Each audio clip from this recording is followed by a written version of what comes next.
Breaking news. Chaos in Kalos, as moments ago, Lysandre commandeered holocasters all around the region. He shocked the nation as he threatened to turn the ultimate weapon against the people of the world. Police are investigating the legitimacy of his threats. We will provide updates as they become available. A protagonist trainer. Unlike other trainers, the elusive protagonist trainer actively seeks out danger. They are immune to and can actually benefit from plot holes and devices. This one is unfazed by any would-be opponents or rivals, even when at a disadvantage. She quickly adapts her strategy. Commanding her pack, she easily overwhelms her opponent, causing him to make a fatal mistake. But she's not done yet. She has set her sights on her next victim. And here she is, the new challenger. It's been a long time since we've had a season like this, but the champ's not going to take this lying down. He's going to get right into it. Jekko's been prepping for this, but tonight we'll find out if it was enough. And what a lead by Jekko! This for sure has Lysandre on the back foot. He sets up a swords dance, and it's a one-hit KO! That has got to hurt for Lysandre. He sends out his Gyarados. Jekko is going to have to switch here, especially after that Intimidate. But who's she going to pick? Florges is bulky, but despite its appearance, it's not actually a grass type, and it does manage to hang on. No! And she's hit by a massive Iron Head. That's a sloppy play from Jekko, and she looks rattled. She has to recover quickly. Smackdown isn't doing the damage she would want to see. And Outrage hits hard! I don't know if she can take another one of those. And down goes Greninja. Bold move to bring in Doublade. That Shadow Sneak's not doing what you want to see. But she gets the knockout anyways. She's at a type of disadvantage here. But will she switch or stay in? She's choosing to switch. Tyrantrum. Tyrantrum can easily withstand a Fire Blast. Pyroar can barely touch him.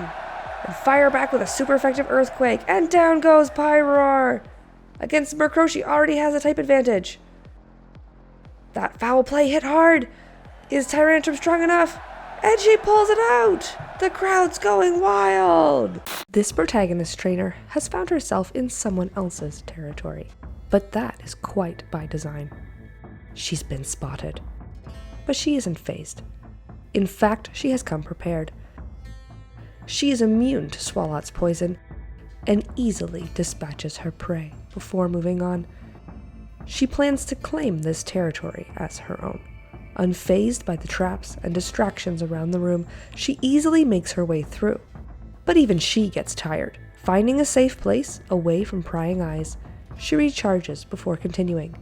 The maze of tunnels seek to confuse her, but she is singularly focused. A local man is being held captive by the criminal organization known as Team Flare. Witnesses say that, despite the man's imposing size, Lysandre easily overpowered him and dragged him into his lab. Police are also reporting that it is this man, known as AZ, who provided access to the ultimate weapon that Lysandre is now using to threaten the world. Jekko agreed to take our field correspondent with her. We take you live to that correspondent now, in Geosinge Town. We're reporting live from Geosinge Town. The whole town has been evacuated to try to protect the citizens. We found a relatively safe place to stand. Whoa! That was just feet away from us. This thing is huge. They've sent the citizens far away, but I don't know if anywhere is going to be far enough. It's like a giant flower. How can something so beautiful be so deadly? It's causing the rocks around it to levitate. It's emitting huge amounts of power. It's knocked over all the buildings here. Thankfully, most of these buildings were uninhabited. It's time to see if the new challenger has learned anything from the last battle. Here we go for round 2. Lysandre has powered up his team and he's not going to be taking this sitting down. This is looking like a familiar matchup. And Talonflame takes to the skies, and Mienshao misses a high jump kick, and the fly takes him out. Next up is the Gyarados. Jekko needs to switch just like last time, but this time it's into Greninja. That's a resisted Aqua Tail.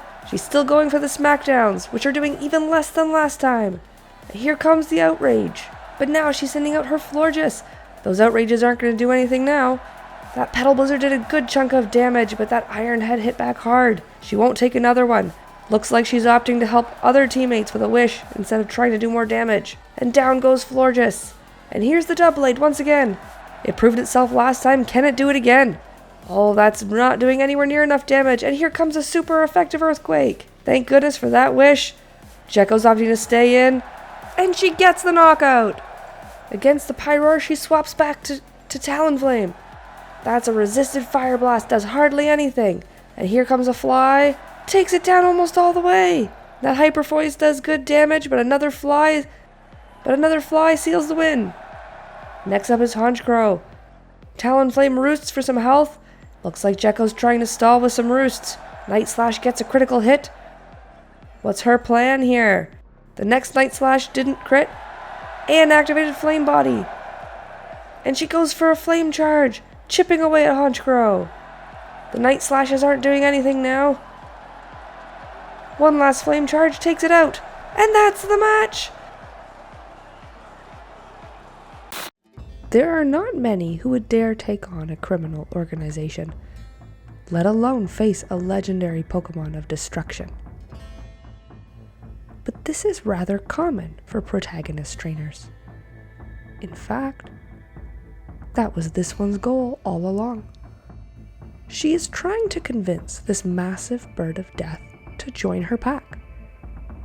Despite all the work it took to get here, the battle is rather unexciting. And if you blink, you may miss it. It only takes one Master Ball for her to catch this terrifying beast. Lysandre's not done yet. It looks like he's had a bit of a costume change and tried to power up his team again. But he's not the only one, and Jekko sends out Yveltal. That high jump kick really hit hard. That Oblivion Wing took out Mienshao in one shot and completely healed Yveltal. Next up is Pyroar.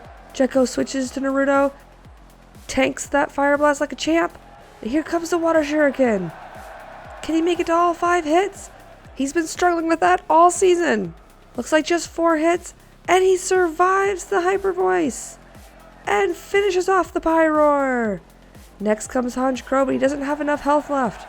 Jekko switches to Tinkerbell, who tanks a Night Slash and takes the Honchkrow out with one shot. Looks like Jekko's not pulling any punches. Next up is Gyarados, and he Mega Evolves. He's dropped his Flying type and taken on a Dragon type. That means Tinkerbell has a type advantage.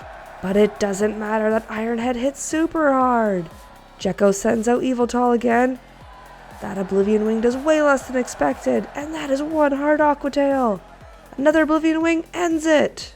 What a way to end the season! And what an upset for Lysandre. The weapon has been fired. I repeat, the ultimate weapon has been fired. We go now to our correspondent in the field. Are you seeing this? It's pulling in massive amounts of energy. We urge the public to find safety, if you can. That shot rattled the earth. It's gone out into the stratosphere. It's coming back. We'll stay out there as long as we can. What's its target? Apparently itself. Was that it?